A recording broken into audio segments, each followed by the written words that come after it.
des vecteurs de notre culture et des instruments de notre démocratie. Dans ce contexte, la création de cette nouvelle structure vient à point nommé. Elle est essentielle, fondamentale, vitale pour renforcer la capacité des professionnels de la communication et à réguler le secteur tout en garantissant le respect des valeurs fondamentales qui nous tiennent tous à cœur. Ici à Cancan, c'est le quartier aviation ex-aéroport qui abrite le projet. Un projet qui s'inscrit dans une dynamique de modernisation des infrastructures administratives du pays. Il comprend les ouvrages suivants. Un bâtiment principal, la guérite, le local groupe, un bloc de latrines et les aménagements extérieurs. L'entreprise s'engage à respecter le délai contractuel et les clauses du contrat pour le bénéfice de tous. Ces sièges régionaux de la haute autorité de la communication en construction joueront le rôle de tribunaux, ce qui évite à coup sûr aux citoyens de faire le déplacement jusqu'à Conakry pour se plaindre lorsqu'ils sont victimes d'un journaliste ou d'une entreprise de presse. Mais alors, quels tribunaux?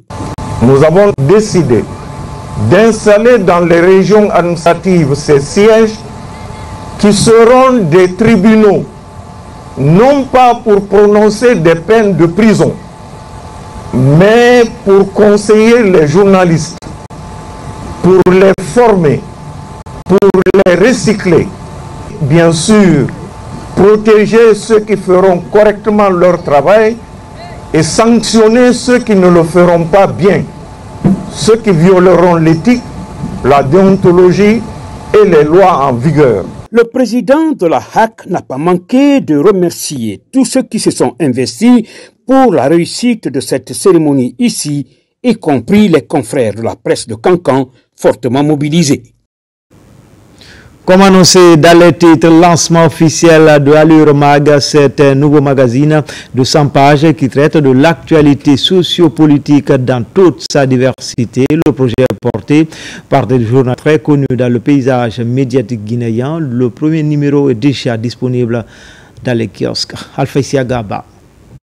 Face aux médias, Allure Mag dévoile son contenu. Ce nouveau magazine de 100 pages est une publication du groupe Allure. À l'origine du projet, une équipe de journalistes, tous issus de la presse guinéenne. Allure Mag devient le tout premier magazine mensuel généraliste en Guinée. Ce magazine, dont le premier numéro comprend 100 pages, offre à ses lecteurs un contenu varié, portant sur des sujets d'intérêt général ou spécialisé, à travers des thématiques qui permettent de mettre en vitrine les entités publiques et privées qui désirent recourir à nos services qui sont donnés fiers à Dieu. Allure Mag entend marquer de son empreinte l'écosystème médiatique guinéen avec un contenu époustouflant. Le tout premier numéro est déjà disponible. Il propose une analyse approfondie de l'actualité sociopolitique du pays.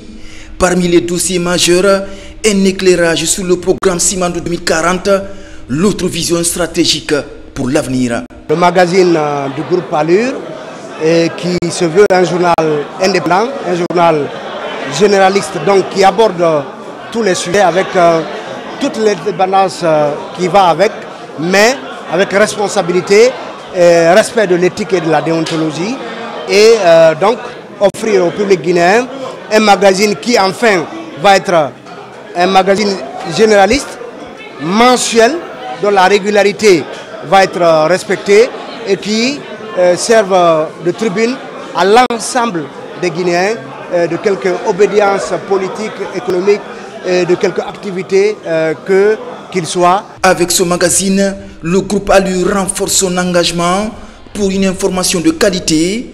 Allure Mag vient ainsi compléter le site d'actualité allureinfo.net pour offrir désormais au public guinéen une information plus riche et diversifiée. Justice, comment gérer les procédures judiciaires dans le respect des principes du droit pénal? Les acteurs de la chaîne sont en conclave à Conakry, sont en ordre de bataille pour lutter contre la montée de la criminalité et autres délits. Pour ce faire, les intervenants s'accordent à améliorer les relations pour obtenir de meilleurs résultats. Tierno Younoussaba. La rencontre porte sur l'amélioration du fonctionnement de la chaîne pénale dans le ressort judiciaire de la Cour d'appel de Conakry, sous la direction du premier président et du procureur général, les participants échangent sur les voies et moyens devant favoriser une collaboration franche entre les acteurs intervenant dans les procédures judiciaires, autrement dit de l'instruction jusqu'à la juridiction du jugement. Si il y a une communication en temps réel entre les acteurs de la chaîne pénale, parce que j'ai l'habitude de dire souvent que la communication, l'information, les renseignements, ce sont là les premières nourritures de nous, acteurs de la chaîne pénale, du ministère public. Lorsque l'information n'y est pas, croyez-moi, tout va chambouler. Alors, nous avons invité le procureur de la République à être au cœur des enquêtes, les officiers de police judiciaire d'informer en temps réel les procureurs de la République, bien peaufiner les procédures pénales, éviter des abus. Et lorsque le nouveau police décide de placer une personne suspectée d'avoir commis une infraction en garde à vue, d'informer le procureur de la République.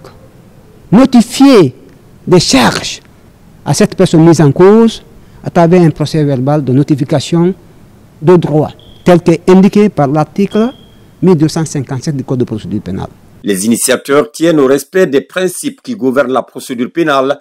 Pour ce faire, une union sacrée est nécessaire entre les magistrats de parquet, les juges d'instruction, présidents des chambres de contrôle de l'instruction, officiers de police judiciaire et autres, y compris les greffiers. Inviter aussi les juges d'instruction à bien poser les actes en motivant leurs décisions, les ordonnances de placement en détention, les procès-verbaux d'interrogatoire, les procès-verbaux d'audition et autres, pour que cette chaîne pénale ne vacille pas.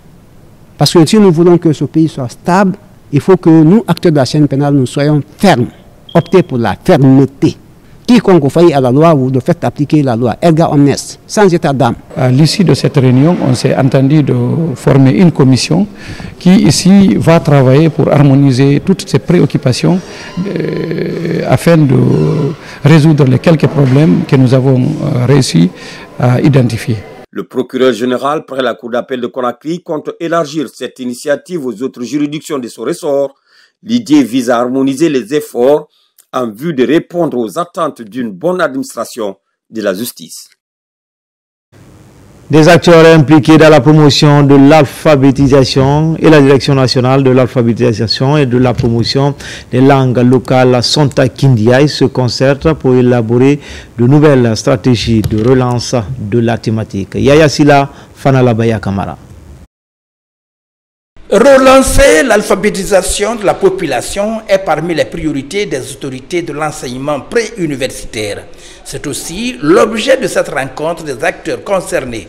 Ceci dans le cadre de la recherche de voies et moyens à lever les obstacles à la relance de l'alphabétisation en Guinée. L'objectif de cet atelier, c'est de diagnostiquer tous les problèmes qui assaillent vraiment la promotion ou le développement de l'alphabétisation en Guinée. Et à l'issue de cet atelier, les solutions stratégiques seront envisagées pour vraiment trouver une solution à ce problème qui assaille vraiment le développement de l'alphabétisation en Guinée. Parce que nous savons que le compétent de l'alphabétisation, c'est savoir lire, écrire et surtout calculer. Et ça peut permettre aux analphabètes qui ne savent pas lire, écrire pour mieux s'intégrer dans la communauté et la vie active de la Guinée. Autour d'Able ici, et cela pendant 3 jours, les participants vont identifier les points de faiblesse et les opportunités à saisir pour relancer l'alphabétisation. Aujourd'hui, le gouvernement a pris la décision de relancer les activités d'alphabétisation au profit des populations analphabètes, ce qui constitue une bonne chose. Parce qu'avec les méga-projets tels que Simandou 2040, il faudrait que la richesse soit partagée. Il faudrait qu'il y ait équité.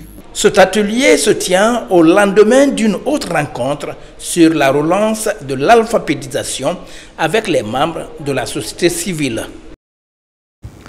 Espace Santé, l'Institut itinérant de formation et de prévention intégrée contre la drogue et conduite additive vient d'organiser une causerie éducative à Fili 1, commune urbaine de Koya. L'intention des jeunes de la localité sérieusement impactés par les stupéfiants, c'était lors de la journée sans tabac.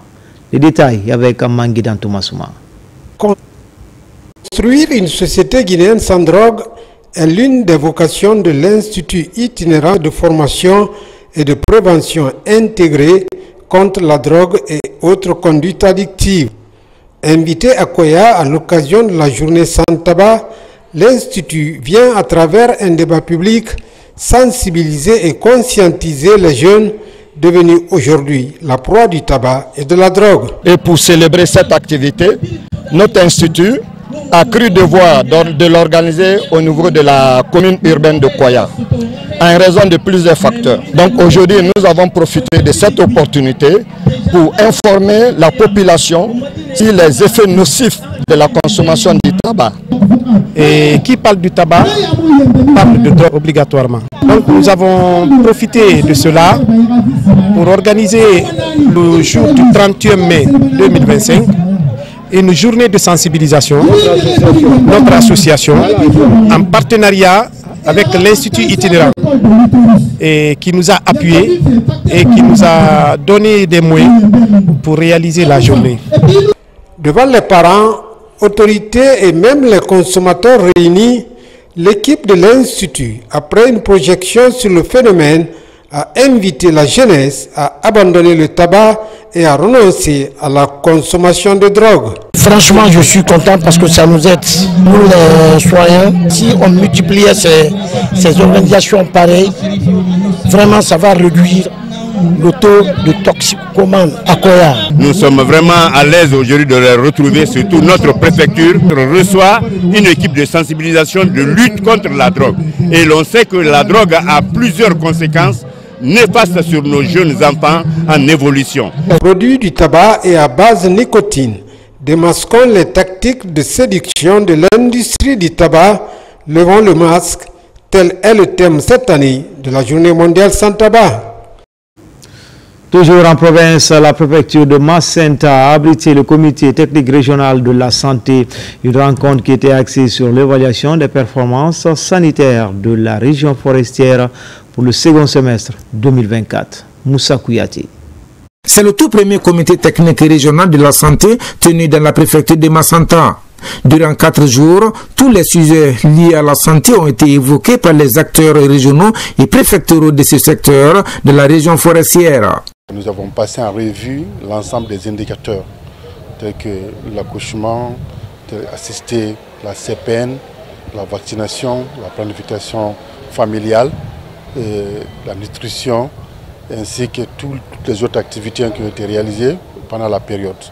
Et des discussions houleuses ont eu lieu, donc assorties de recommandations. Quelques défis restent d'abord à surmonter. Il y a eu des recommandations qui ont été formulées dans le sens de l'amélioration de nos indicateurs. Ces recommandations sont là et nous appelons les bailleurs, les partenaires à travers le ministère de la Santé et de nous accompagner dans cet élan parce que nous sommes en train vraiment d'aller sur de nouvelles bases.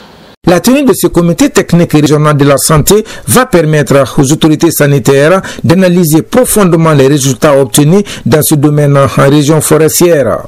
La présente réunion s'inscrit dans une démarche de redevabilité, d'objectivité et de planification stratégique.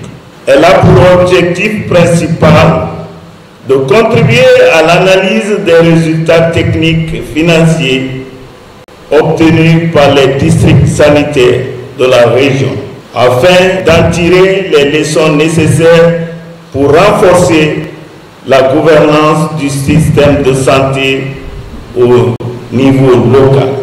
Les cadres régionaux de la santé ont réaffirmé leur détermination à servir davantage les communautés avec l'assistance surtout des autorités et des partenaires techniques et financiers. Dans l'actualité également, à Matuto, le conseil communal et les responsables des différents quartiers étaient en concertation. Ce mardi, durant la session, plusieurs problématiques locales ont été abordées. Les responsables s'engagent à intensifier les efforts pour le développement de la commune. Mamadou Saliouba. Réputée pour son hospitalité et sa tranquillité, la commune de Matuto amorce une nouvelle dynamique de développement. Au siège de la collectivité, conseillers communaux, administrateurs des marchés et responsables des quartiers échangent sur les grandes problématiques de développement de la commune. La première des choses, c'est de procéder à une réorganisation en matière administrative, spatiale et financière dans les marchés.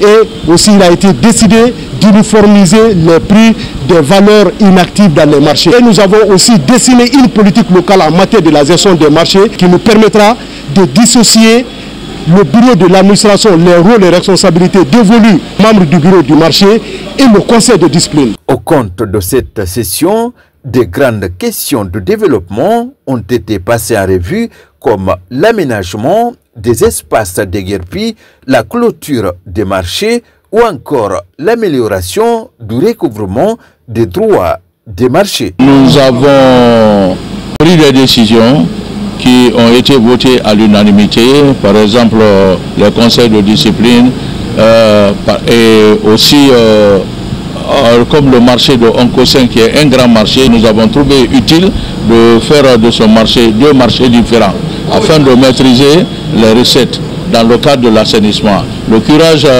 n'est-ce pas, des caniveaux ne va pas attendre quand il y aura les grandes pluies.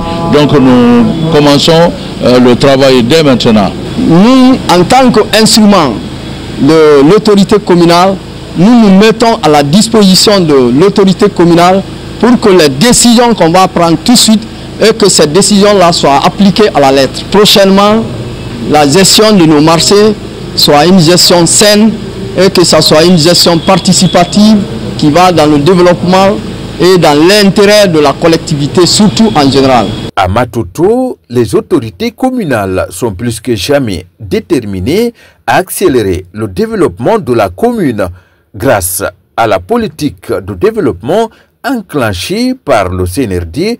Plusieurs grands projets de développement sont engagés dans la commune. Enfin, culture, Maritono Rima, comme nom de scène, artiste chanteuse guinéenne, a reçu son trophée de lauréate du prix Découverte RFI. L'événement a été marqué par un concert géant au centre culturel Espasori Kandia Kouyaté, où la queen de la musique africaine de Guinée a partagé des moments festifs avec son public dans une ambiance. Bon enfant. Marie-Angélique Bangoura, Mohamed Bangoura. Ce concert marque un moment spécial pour la carrière de Queen Rima, lauréate du prix Découverte RFI 2025. Une occasion pour l'artiste de communier avec son public après son sacre en France lors du prestigieux concours en février dernier. Un concours qui met en lumière le talent des artistes venus de tous les horizons. Sur scène, Queen Rima et ses musiciens ont magnifié la belle femme à travers un show à couper le souffle. Moi j'ai vraiment aimé ce spectacle, à la fois parce qu'on retrouve l'énergie extraordinaire que déploie Rima sur scène, et je trouve que le show était vraiment magnifique, c'est-à-dire qu'on voyait toutes les couleurs de sa musique à travers les différentes chorégraphies qui ajoutaient une couche supplémentaire. Un autre moment fort de ce concert de Queen Rima, c'est l'hommage qu'elle a bien voulu rendre à sa maman présente dans la salle. Un instant marqué par l'émotion et l'amour entre mère et fille. Queen Rima, sans toi, maman, je crois en Dieu, je m'accroche à toi. Siatolno et Soulbanks, deux talents de la musique guinéenne, également lauréats du prix RFI 2011 et 2016, ont improvisé un duo musical avec un style particulier. Le prix RFI aime bien la Guinée et j'espère que ça va continuer comme ça. Et ce soir avec Queen Rima, j'ai vu l'espoir sur scène. Elle est battante. Non seulement dans le studio, mais même sur scène, j'ai vu qu'elle a donné tout ce qu'elle avait. Je la souhaite beaucoup de tournées parce que la musique, c'est d'abord les tournées. Musique, chant, danse et chorégraphie hors pair par cet accompagnement mélodieux au rythme guinéen. Queen Rima, lauréate de l'édition 2025 du prix RFI, s'est bien illustrée en face des spectateurs, sous le regard admiratif du ministre en charge de la culture, venu pour lui apporter son soutien. elle est femme, elle est forte et elle est la Guinée entière parce que c'est ce que nous avons démontré avec la célébration de notre indépendance. Nous avons mis la puissance féminine en avant et Queen Rima, c'est l'illustration parfaite de cette puissance féminine. Désignée lauréate du prix découverte RFI par un jury présidé par la diva Angélique Kidjo, Queen Rima s'impose comme la première jeune artiste à promouvoir le dancehall. Je suis très contente, je suis honorée et je suis fière vraiment d'être lauréate du prix RFI 2025. Ça n'a pas été facile pour moi, 3 fois dans la compétition, mais aujourd'hui je suis très honorée. Après ce concert, cette ambassadrice de la musique guinéenne fera une tournée en France avec plusieurs autres dates en Afrique et le reste du monde.